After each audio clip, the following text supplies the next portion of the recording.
ताज्या बातम्यांसाठी महान करेला सबस्क्राइब करा आणि बेल आयकॉनला क्लिक करा। हिंदू हृदय सम्राट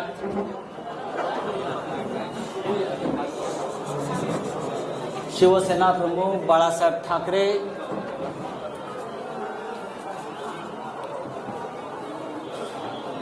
यांना वंदन करतो, अभिवादन करतो, त्यांचं स्मरण करतो। कारण या वास्तूला एक महत्त्व आहे। अनेक लढे शिवसेना प्रमुखांच्या नेतृत्वाखाली आम्ही याच वास्तूतून सुरू केलेले। या वास्तूने अनेक हल्ले पचवलेले आहेत। नुसते हल्ले नाही तर अतिरेकांचा हल्लाही पचवलाय। याच वास्तूच्या खाली बॉम्बस्फोट झालेले आहेत अतिरेक्यांकडून। माझ्या सोबत शिवसेना प्रमुखांचे आमचे सगळ्यांचे सहकारी आहेत, ज्यांनी शिवसेना प्रमुखांबरोबर वर्षानुवर्ष काम केलं। असे सगळे दिवाकर रावते उपस्थित आहेत। खूप दिवसांनी अडसूळ आहेत आमचे विनायक राऊत, अनिल देसाई, आदेश बांदेकर, मुंबईच्या महापौर किशोरीताई पेडणेकर, अरविंद सावंत, मंत्री उदय सामंत, अनेक म्हणजे संपूर्ण शिवसेना इकडे उपस्थित आहे। मी माननीय उद्धव ठाकरे, माननीय मुख्यमंत्री आणि शिवसेना पक्ष प्रमुख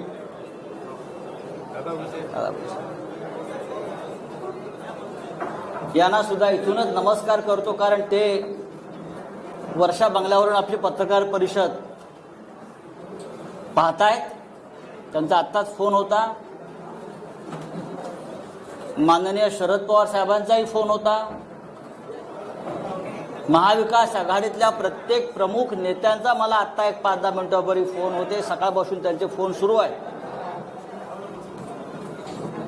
आणि सगळ्यांनी आजच्या पत्रकार परिषदेला आपल्याला आशीर्वाद दिलेला आहे आणि मला एवढंच सांगितलं, आप आगे बढ़ो, पुढे वा, ही लढाईची सुरुवात तुम्ही करा। महाराष्ट्रावर, मराठी माणसावर सुरू आहे त्या आक्रमणाविरुद्ध कोणीतरी रणशिंग फुंकायला हवं होतं। त्या आपण या ऐतिहासिक शिवसेना भवनाच्या वास्तूतून फुंकतोय। बाळासाहेबांनी आम्हाला एक मंत्र दिला आणि तो आयुष्यभराचा मंत्र आहे। ते नेहमी सांगायचे आम्हाला,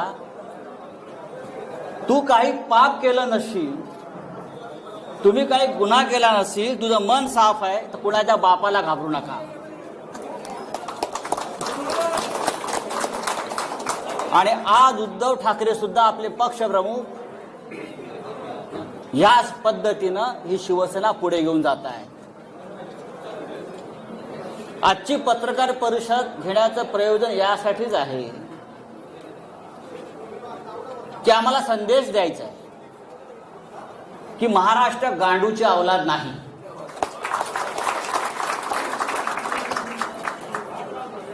मराठी माणूस बेईमान नाही आणि तुम्ही कितीही नामर्दांगी करून आमच्या पाठीमागे वार केले तरी शिवसेना घाबरणार नाही। यासाठी हे पत्रकार परिषदेचं आयोजन आहे।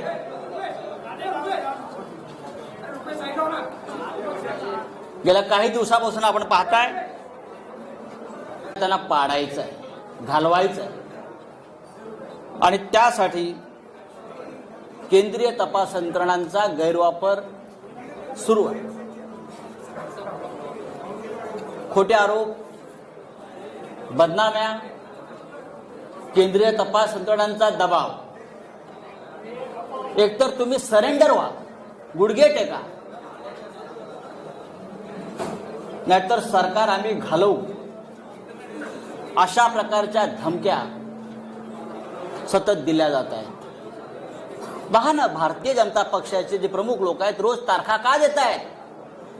या महाराष्ट्रामध्ये 170चं बहुमत असताना 170चं बहुमत असताना भारतीय जनता पक्षाचे लोक 2 दिवसांनी एक तारीख देतात. आता 10 मार्च नंतर आता अमुक, हे तुम्ही कोणाच्या भरोशावर ह्या तारखा देताय?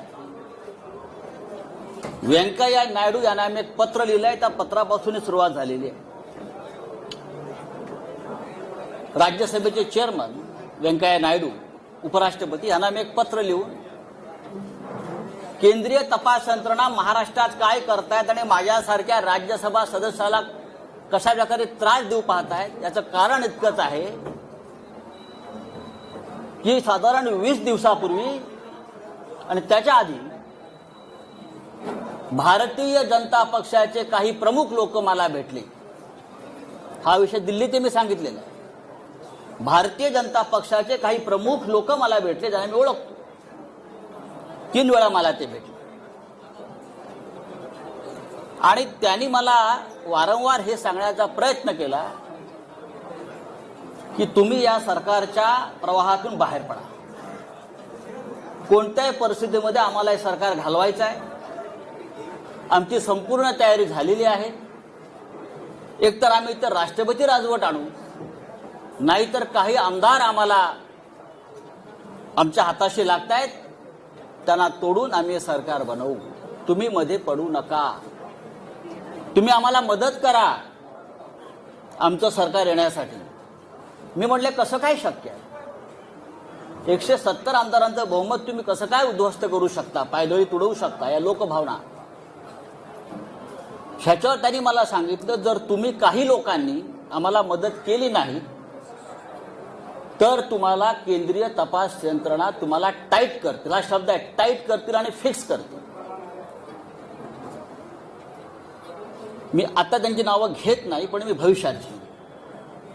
आणि त्या संदर्भात दिल्लीतून सगळी सिद्धता झालेली आहे तुमच्या लोकांना टाईट करण्याचं, फिक्स करण्याचं. आणि तुम्हाला नंतर पश्चाताप होईल की तुम्ही आम्हाला का मदत केली नाही.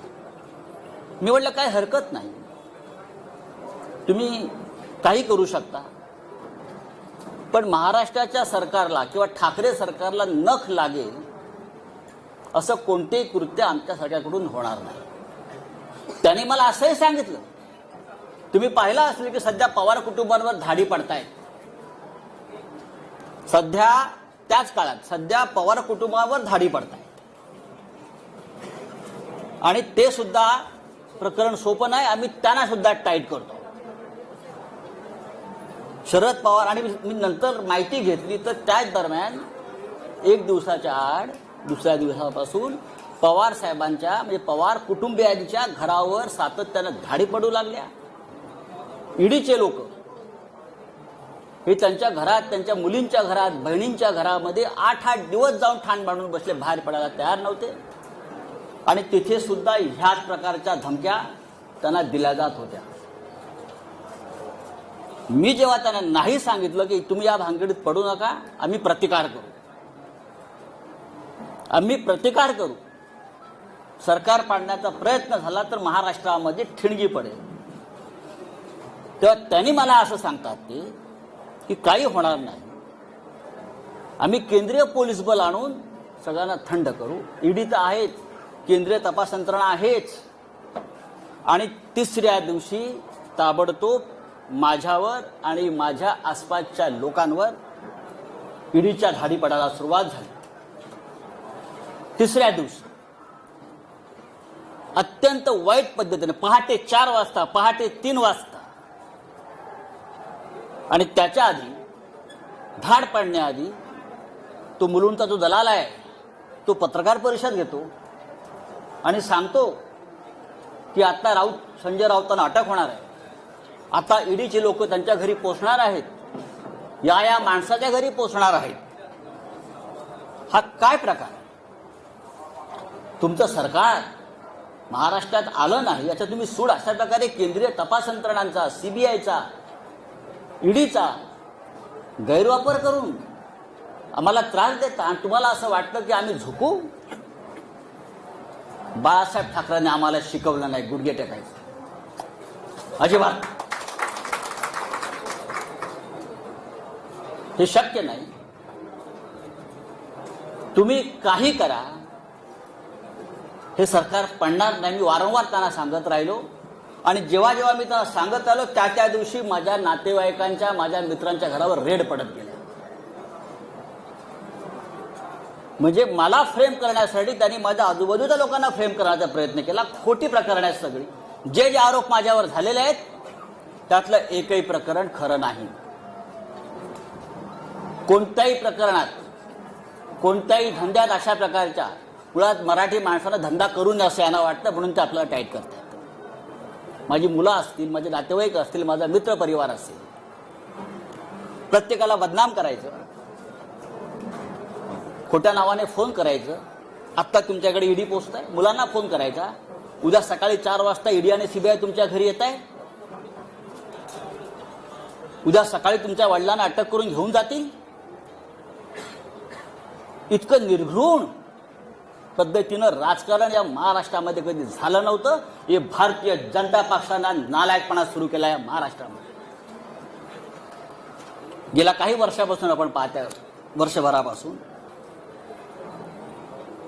शिवसेना आणि उद्धव ठाकरे यांच्यावरती हल्ले सुरू आहेत. खोटे काय, एक एक प्रकरण मी तुम्हाला आता सांगतो. सत्य काय, आतापर्यंत शिवसेनेकडून आपण कधी उत्तर दिलं नव्हतं. आता उद्धवजींनी मला सांगितलंय, आधी लोकांसमोर वस्तुस्थिती येऊ द्या, सत्य येऊ द्या, आणि मग आपण बघू काय करायचं. खरं म्हणजे ही आजची पत्रकार परिषद ही ईडीच्या कार्यालयासमोर घेण्याची आमची योजना होती. पण नंतर आमची चर्चा झाली की सुरुवात इथून करू आणि अंत तिकडे करू. पाहू महाराष्ट्रात कोण राहता येते, तुम्ही राहताय की आम्ही राहतो. हा महाराष्ट्र आमच्या बापाचा आहे. हे बाहेरचे लोक येऊन आमच्यावरती दादागिरी करणार, आमच्या घरात घुसणार, आमच्या बायका मुलींकडे बघणार, हा, आणि भाजपवाले टाळ्या वाजवणार. हा निर्लज्जपणाचा कळस आहे. छत्रपती शिवाजी महाराजांच्या राज्यामध्ये, बाळासाहेब ठाकरेंच्या राज्यामध्ये कधी असं घडलं नव्हतं. या राज्यात अनेकांनी राज्य केलेलं आहे, पण ह्या पद्धतीनं कधी राजकारण केलं नव्हतं. उद्धव ठाकरे आणि परिवाराचे रोज काहीतरी एक प्रकरण काढत असतात. काय तथ्य आहे त्यात? आतापर्यंत कोणी त्यांच्याकडनं सांगायला आलं नाही समोर. पण मी तुम्हाला सांगतो, तो जो कोण बोलतोय ना, दलाल, ज्याला मराठीमध्ये आपल्या भडवा म्हणतात, बरोबर ना, शुद्ध भाषेत आपल्या मराठीत भडवा म्हणतात, भडवा. हा, त्याने असं म्हटलं की ठाकरे कुटुंबियांनी कोरलाई गावात, अलिबाग जवळच्या 19 बंगले बांधून ठेवलेत म्हणे. काय 19 बंगले? ही बेनामी प्रॉपर्टी. 19 बंगले. माझं आव्हान आहे त्या माणसाला, माझं त्या दलालाला आव्हान आहे, आणि आपल्या सगळ्यांना मी सांगतो, कधी सांगा आपण 4 बसेस करू आणि आपण त्या 19 बंगल्यामध्ये पिकनिकला जाऊ. आपण त्या बंगल्यात एक पिकनिक काढू सगळ्या पत्रकारांची. जर तुम्हाला ते बंगले तिकडे दिसले तर मी राजकारण सोडीन, आणि जर दिसले नाही तर त्या दलालाला जोड्याने मारेन. अख्खी शिवसेना जोड्याने मारेन. म्हणजे दिशाभूल करायचं, खोटेपणाचा कळस करायचा, भंपकपणा करायचा. कुठे आहेत बंगले? 19 बंगले, 19 बंगले. रोज टीव्हीला चालू 19 बंगले, 19 बंगले. चला दाखवूया, जाऊ आपण तिथे, एक पार्टी करू बंगल्यात बसून, देतो चाव्या तुम्हाला. मी उद्धवजीला विचारलं, आम्हाला दाखवा बंगले तुमचे. पण लोकांच्या मनामध्ये भ्रम निर्माण करायचा, खोटेपणा, भंपकपणा, मराठी माणसाचा द्वेष, महाराष्ट्राविषयी असूया, हाच किरीट सोमया, ज्याने काही वर्षापूर्वी हायकोर्टामध्ये एक पिटिशन केलं होतं, आठवत असेल तुम्हाला, शिशिर शिंदे असतील, त्यांना माहिती आहे. मराठी भाषा, बरोबर ना, मुंबईतून मराठी भाषा शालेय शिक्षणात सक्तीची असू नये यासाठी जो माणूस कोर्टात जातो आमच्या मराठी भाषेविरुद्ध, त्याच्याकडून तुम्ही काय अपेक्षा करता? हा भारतीय जनता पक्षाचा फ्रंटमॅन आणि मराठी कट्टा चालवतात हे लोक मुंबईमध्ये, महानगरपालिका मराठी कट्टा. मराठी भाषेच्या विरुद्ध जो माणूस कोर्टात गेला महाराष्ट्रामध्ये, हाच तो भडवा दलाल आमच्या मराठी भाषेविरुद्ध. आणि काय तुम्ही सांगताय मराठीला अभिजात भाषा दर्जा आम्ही देतोय म्हणून? आधी याचा थोबाड बंद करा, आता आम्ही करू. दुसरा एक तो हल्ली म्हणतो आहे की आमचे श्रीधर पाटणकर आमच्या परिवारातले, त्यांनी म्हणे देवस्थानाच्या जमिनी विकत घेतल्या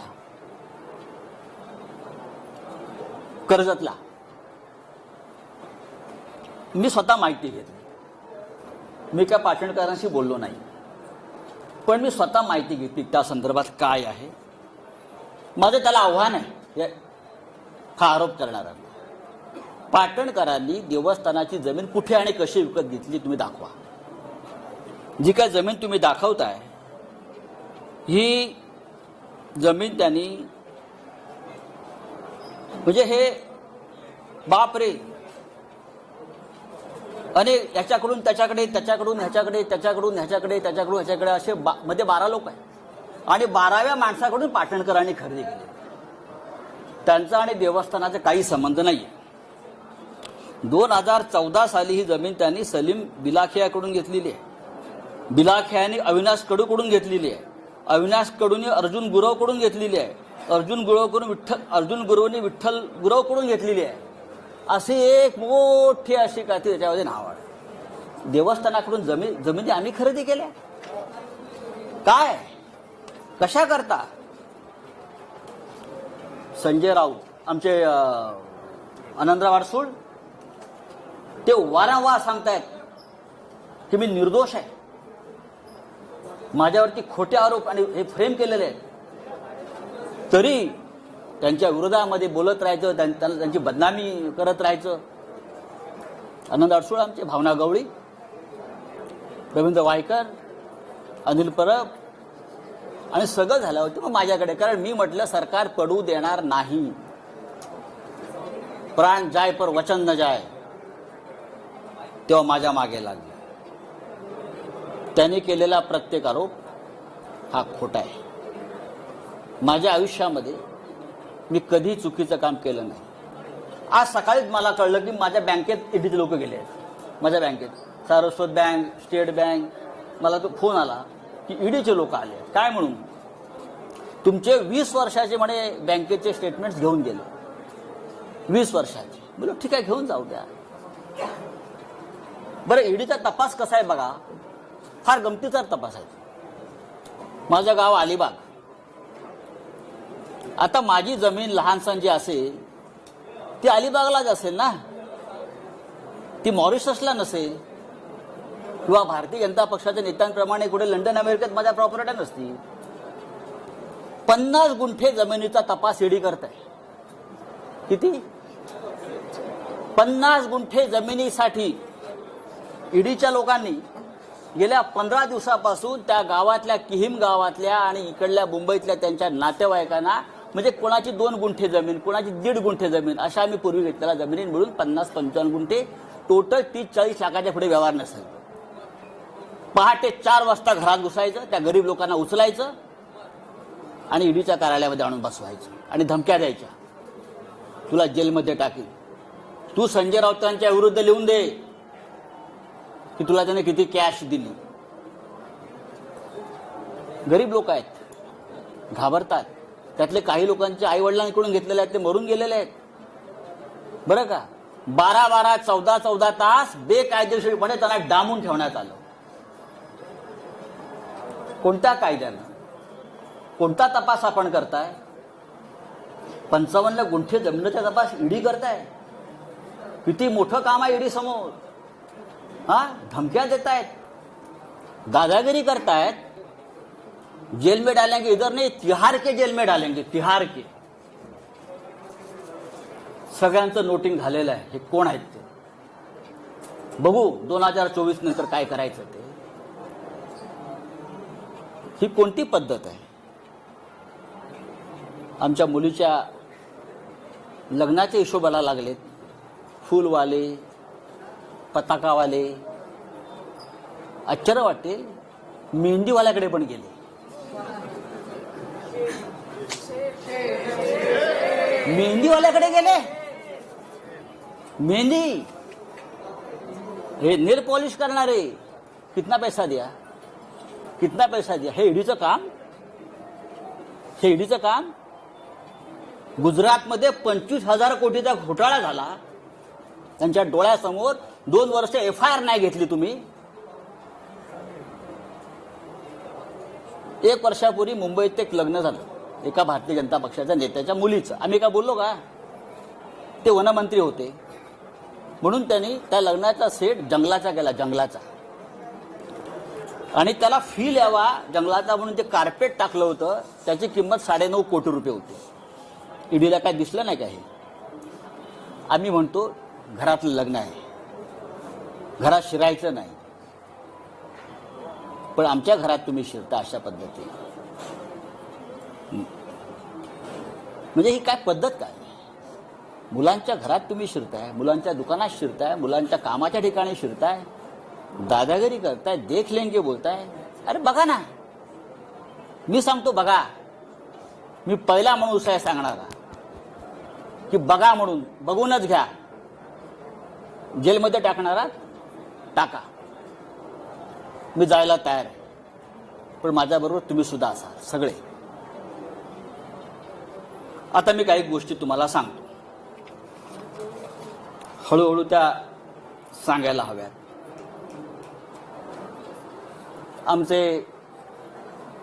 मला कोणतरी म्हटलं की तुम्ही जे कपडे शिवले तिथे पण डेडीवाला गेले होते म्हणजे लग्नाचे कपडे शिवले.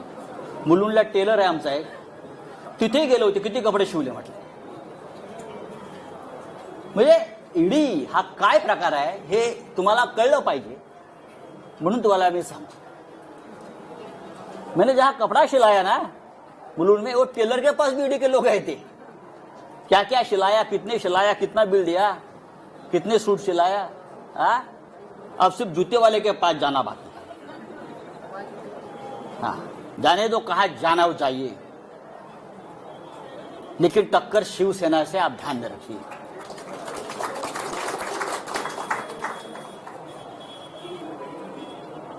एक दूध वाला है हरियाणा में, हरियाणा में एक दूध वाला है, मिल्कमैन नरवर. मैं पूछना चाहता हूं ईडी से, क्या आप ये नरवर को पहचानते हो? सिर्फ 5 साल में एक दूध वाला 7,000 करोड़ का मालिक कैसे बन गया? किसका पैसा है?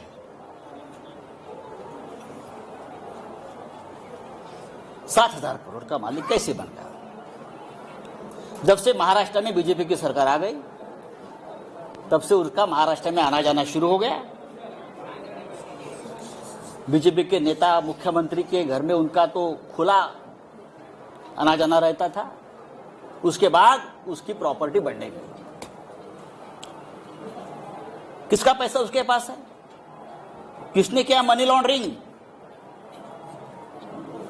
मैं ये मनी लॉन्ड्रिंग की जो केसेस है नरवर की और सब की, आप बीजेपी के नेताओं की यहां की, जल्दी में दे रहा हूं, जल्दी दे रहा हूं. 7,000 करोड़ में से 3,500 करोड़ ये महाराष्ट्र से गए हैं. 3,500 करोड़ की प्रॉपर्टी महाराष्ट्र में जो उनको प्रोजेक्ट मिले, महाराष्ट्र से जो करप्शन हुआ है पहले वाली सरकार में, वहां से गई है.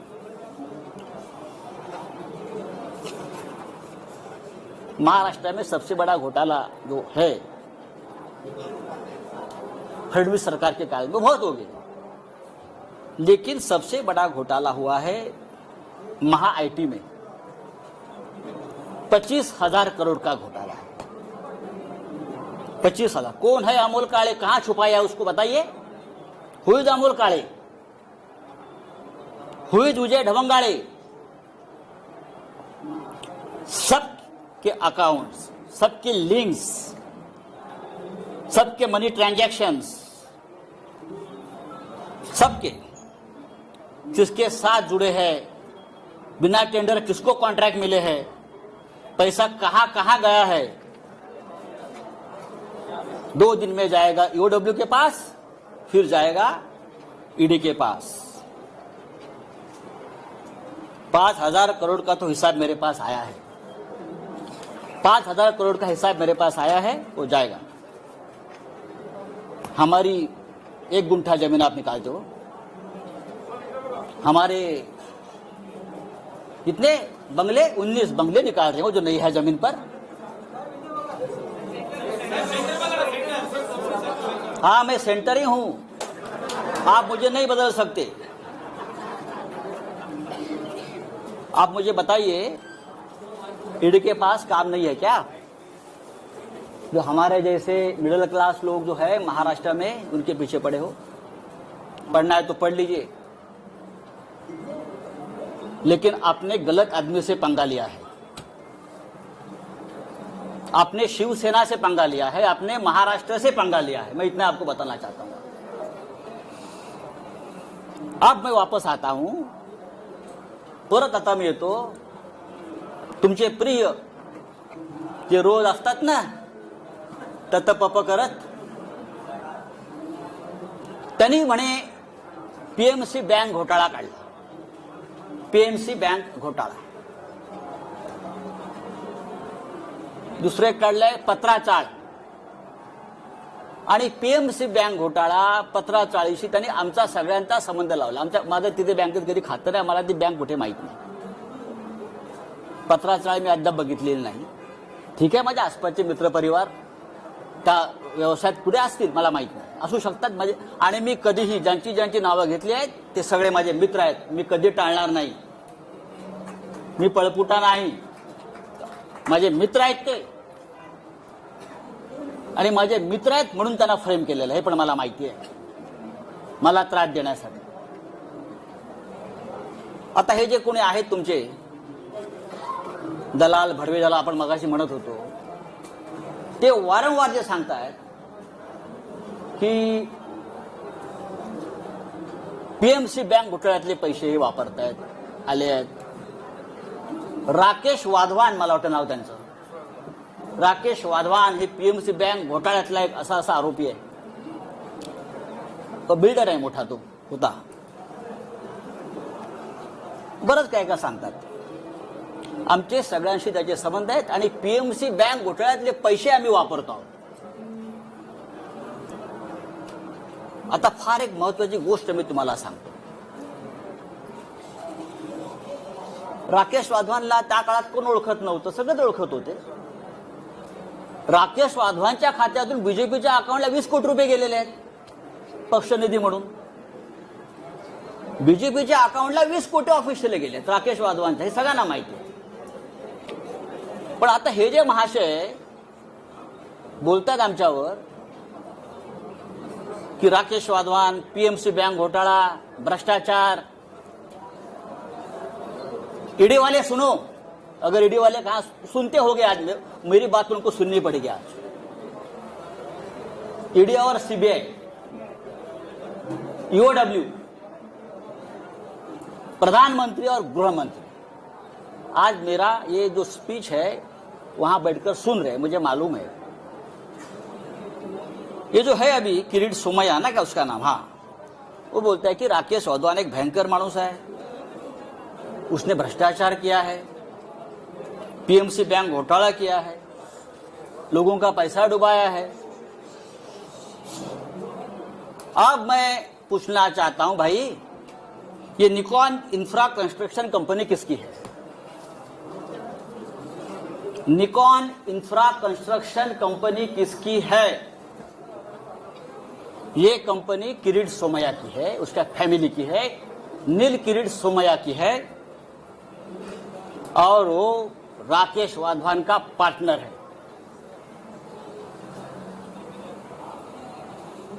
निकॉन इन्फ्रासाठी पीएमसी बँक घोटाळ्यातल्या पैशाची गुंतवणूक करून हजारो कोटी रुपयाचा प्रकल्प त्याने मौजे गोखिवरे तालुका वसई येथे उभारलेला आहे। हे मी पुराव्यासह सांगतोय। पीएमसी बँक घोटाळ्याचा मास्टर माइंड एचडीआयएलचा राकेश वाधवानशी यांचा थेट आर्थिक संबंध आहे। पीएमसी बँक घोटाळ्यातल्या प्रकरणात ब्लॅकमेल केलं यांनी आणि वाधवानकडून कोट्यावधी रुपयाची जमीन यांनी आपला एक फ्रंटमॅन आहे लाडानी म्हणून त्याच्या नावावर घेतली आणि प्लस कॅश पण घेतली यांनी। ही कॅश 80 ते 100 कोटीच्या घरात पीएमसी बँक घोटाळ्याची ब्लॅकमेल करून आणि जमीन घेतली आपल्या फ्रंटमॅन लाडानी, त्याचं नाव सांगतो मी तुम्हाला पूर्ण। लाडानीच्या नावावर त्यांनी ती घेतलेली आहे जमीन पूर्ण गोखिवरे वसई, आणि गोखिवरे वसई येथे ही 400 कोटी रुपयाची जमीन फक्त 4.5 कोटी रुपयाला घेतली।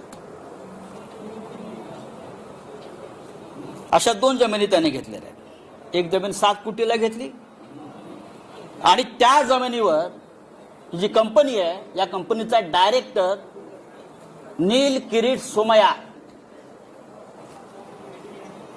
निकॉन फेज 1 आणि निकॉन फेज 2 हे हजारो कोटीचे प्रकल्प उभारले जात आहेत। हा सगळा पीएमसी बँकेतला पैसा। एन्व्हायरमेंट क्लिअरन्स नाही, एन्व्हायरमेंट क्लिअरन्स नाही, अनेक नियमांचं पायमल्ली केलेली आहे। राष्ट्रीय हरित लवादानं जर आता ऍक्शन घेतली तर त्याला 200 कोटी रुपयाचा दंड होईल। माझं आदित्य ठाकरे पर्यावरण मंत्री यांना आवाहन आहे, ताबडतोब यात लक्ष घाला आणि या प्रोजेक्टच्या संपूर्ण परवाने रद्द करा आधी, आणि ईओडब्ल्यूनं पीएमसी बँक घोटाळ्यामध्ये किरीट आणि नील सोमयाला ताबडतोब अटक करा। पीएमसी बँक घोटाळ्याच्या आधी किरीट सोमयाच्या अनेक जवळच्या लोकांनी बँकेतून पैसे काढून घेतले। मी तुम्हाला नंतर ती यादी देणार आहे, म्हणजे याला घोटाळा होतोय माहिती आहे। मुळात पीएमसी बँक घोटाळ्यातल्या या माणसानं किरीट सोमयाच्या माणसाला जमीन का विकली 2015 साली? तेव्हा घोटाळा सुरू होता ना। हा भ्रष्टाचाराविरुद्ध लढणारा माणूस स्वतः हा आम्हाला अक्कल शिकवतोय, आम्हाला ज्ञान देतोय, हे एक लक्षात घ्या। हे सगळं एका बाजूला भ्रष्टाचारावरती भजन करायचं, दुसऱ्या बाजूला महाराष्ट्र लुटायचा, मुंबई लुटायची, आमच्यावरती आरोप करायचे मुंबई महानगरपालिकेपासून सर्वत्र, आणि आपले भ्रष्टाचार लपवायचे।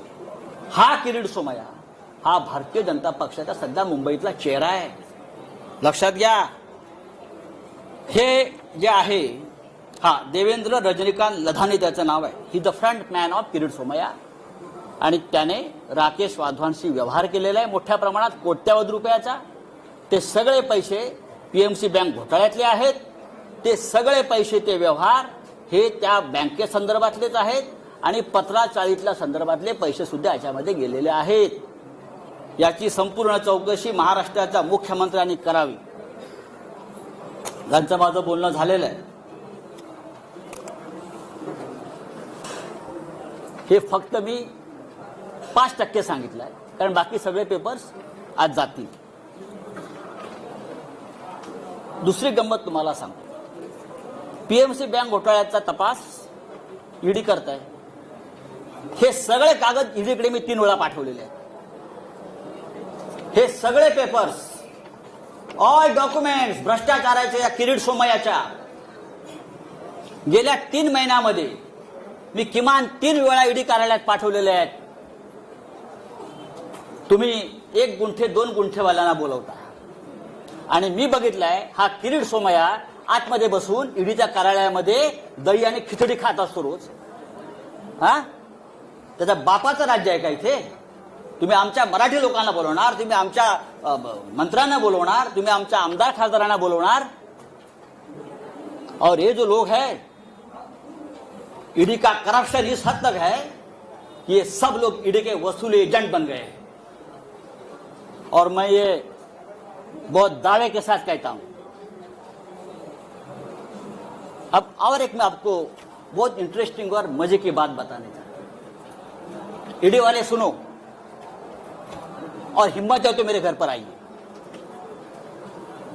मैंने पहले भी इस मंच से कहा था, मैं नंगा आदमी हूं, मैं शिव सैनिक हूं। आप कितना भी मेरे बारे में गलत कर लीजिए, कितनी भी फ्रेम कर लीजिए, आई विल फाइट। मैं ईडी वाले से पूछता हूं कि जितेंद्र चंद्रलाल नवलानी कौन है? नाम लिख लीजिए, जितेंद्र चंद्रलाल नवलानी। ये नाम सुनकर मुंबई और दिल्ली के ईडी ऑफिस का सांस बंद हो गया होगा। उनको पसीने छूटे हैं।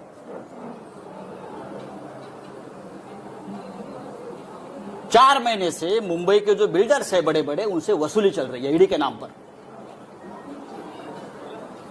मुंबई के 70 बिल्डर, प्रतिष्ठित बिल्डर, उनसे ईडी के नाम पर जो वसूली हो रही है उसको ईडी को भी पता है, कुछ अधिकारियों को पता है। ये कौन है, ये किसके लोग हैं, सब डेटा मेरे पास है। और मैं सबसे पहले प्रधानमंत्री मोदी जी को इस बारे में, जैसे वेंकैया जी को लिखा है, मैं मोदी जी को लिखूंगा, मैं अमित शाह जी को लिखूंगा। बाद में जानकारी यही जगह से आपको दूंगा। जितेंद्र नवलानी, फरीद शमा, रोमी और फिरोज शमा, ये चार किसके एजेंट हैं? मुंबई के 60 बिल्डरों से लोगों ने लगभग 300 करोड़ रुपए जमा किए हैं। कहां हो गया उसका मनी लॉन्ड्रिंग, मैं आपको बता दूंगा जल्दी। उसमें कितने ईडी के अफसर शामिल हैं, कहां बैठते हैं, कहां खाते हैं, कहां पीते हैं और क्या अय्याशी करते हैं, ये मैं देश को बताऊंगा। चाहे आप मुझे गोली मारो, आप मुझे जेल में डालो, आप कुछ भी करें, मैं आपसे डरने वाला नहीं हूं। आप करिए, आपको जो करना है करिए। अभी जो बात मैंने आपसे कही है, कि आप बात समझ लीजिए, महाराष्ट्र को बदनाम करना की एक बहुत बड़ा साजिश है। महाराष्ट्र, बंगाल और झारखंड, ये 3 राज्यों की सरकार गिराने की साजिश चल रही है और ईडी और सीबीआई का हथियार बना रहे हैं। हमारे जैसे लोग जो पार्टी के लिए अपनी जान देने को तैयार है, हमारे जैसे लोग, हम सबको तकलीफ देंगे, धमकाएंगे, डराएंगे। लेकिन भाई, आपने हमारा डीएनए अभी तक देखा नहीं है क्या है। ऐसी कोई जेल बनी नहीं है कि मुझे 2 साल तक जेल में रखे। हमने बहुत देखा है जिंदगी। आइए, अरे बच्चों को धमकाते हैं लोग, ईडी वाले छोटे छोटे बच्चों को धमकाते हैं। 80 साल के एक बुढ़े को पकड़ कर लेके गए अलीबाग से, 80 ईयर्स ओल्ड, हार्ट पेशेंट। वो रो रहा था कि मुझे अब याद नहीं है भाई, इतने साल का एक ट्रांजैक्शन है, मुझे कैसे याद होगा, 2-4 लाख का ट्रांजैक्शन है। तू यहां ही मरेगा, तू घर में नहीं जाएगा। इस प्रकार से ईडी के अधिकारी ने उसको धमकाया। अमित शाह, मोदी जी से मेरा ये निवेदन है, क्या यही आपकी डेमोक्रेसी है? आप इमरजेंसी के बारे में बड़े बड़े भाषण देते हो, आक्रोश करते हो, और ये आपकी एजेंसी। अरे हमसे लड़ो ना। जिस दिन मेरे रिलेटिव्स के ऊपर, मेरे दोस्तों के ऊपर रेड्स हो रही थी और इनोसेंट लोगों को पकड़कर लेके जा रहे थे, उस रात को मैंने अमित शाह जी को फोन किया था। मैंने कहा कि अमित शाह जी, मैं आपका बहुत रिस्पेक्ट करता हूं, आप बड़े नेता है, देश के गृह मंत्री है, लेकिन ये जो चल रहा है ये ठीक नहीं है। अगर आपकी मुझसे दुश्मनी है तो आप मुझे अरेस्ट करिए, मैं तैयार हूं। आप मुझे टॉर्चर कीजिए, लेकिन आप मेरे नजदीकी, मेरे दोस्त, मेरे रिलेटिव्स, मेरे बच्चे, आप उनको क्यों टॉर्चर कर रहे हो आपकी एजेंसी? मैंने कहा उनको, और भी मैंने लोगों से बात की। ये शिवसेना भवन है, बाला साहब ठाकरे जी से हमने हमेशा प्रेरणा ली है। ये महाराष्ट्र है, ये छत्रपति शिवाजी का महाराष्ट्र है। मैं इतना ही कहूंगा, आप करिए कुछ भी, हम झुकेंगे नहीं, हम डरेंगे नहीं, हम झुकेंगे नहीं, लेकिन आपको झुकाएंगे हम। किसी भी हालत में महाराष्ट्र में ठाकरे सरकार रहेगी और 2024 में भी देश में परिवर्तन होगा। तभी डराने वाले, धमकाने वाले कहां होंगे, इतना मैं कहूंगा। जो मुझे बात कहनी थी मैंने कह दी है। मुझे लगता है नो क्वेश्चन आंसर्स, ये काफी है। और ये बात अब तक, ये कहानी पूरी नहीं हुई है, ये ट्रेलर है। आने वाले समय में कुछ वीडियो, कुछ क्लिप्स और डॉक्यूमेंट्स लेकर मैं सामने आ जाऊंगा। मैं देखता हूं कौन क्या करता है। आप दिल्ली में, कुछ लोग गए, दिल्ली में जाओ, नहीं तो जो बाइडेन के पास जाओ, मुझे कोई फर्क नहीं पड़ता है। मैं शिवसैनिक हूं, मेरी जिंदगी संघर्ष में गई है, लड़ाई में गई है। बाला साहब ठाकरे जी का मुझे हमेशा आशीर्वाद मिला है हम सबको। हम हारने वाले नहीं है। जय हिंद, जय महाराष्ट्र।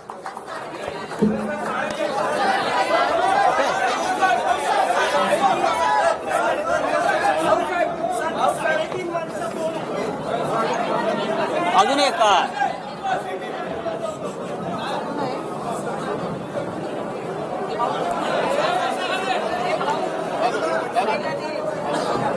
हाँ, हेलो हेलो, मैंने आवाज नहीं।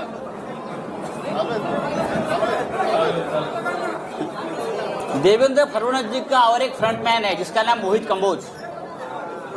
मोहित कंबोज, फडणवीस साहब का आजकल वो बहुत ब्लू आइड बॉय है, ऐसा मुझे कहा, मैं तो पहचानता नहीं। वो फडणवीस साहब को डुबाने वाला है। ये जो मैं देख रहा हूं, मैं थोड़ा सा बाकी है।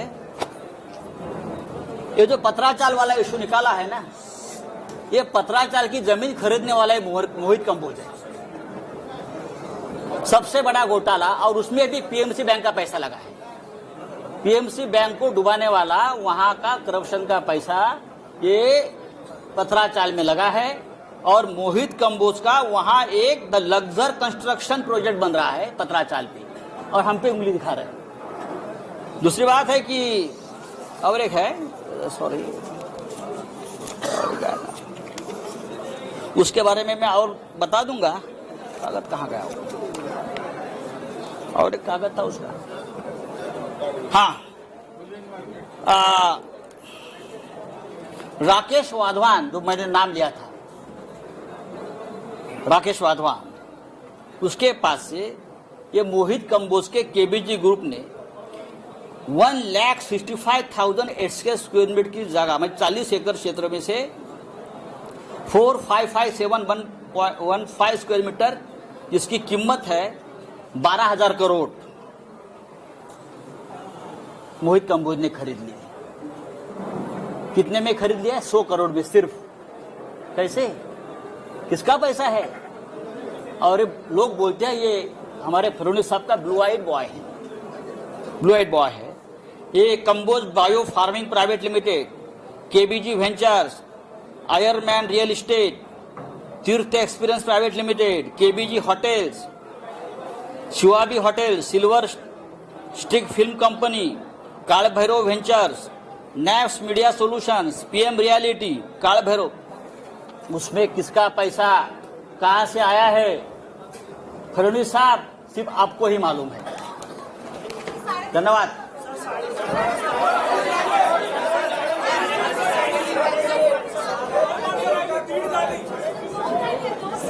उद्यापासून तुम्हाला कळेल. जैसे जैसे कोई आधा है, कोई पाव है, कोई चाराने वाला है, जैसे जैसे अंदर जाएंगे वैसे वैसे आपको पता चलेगा.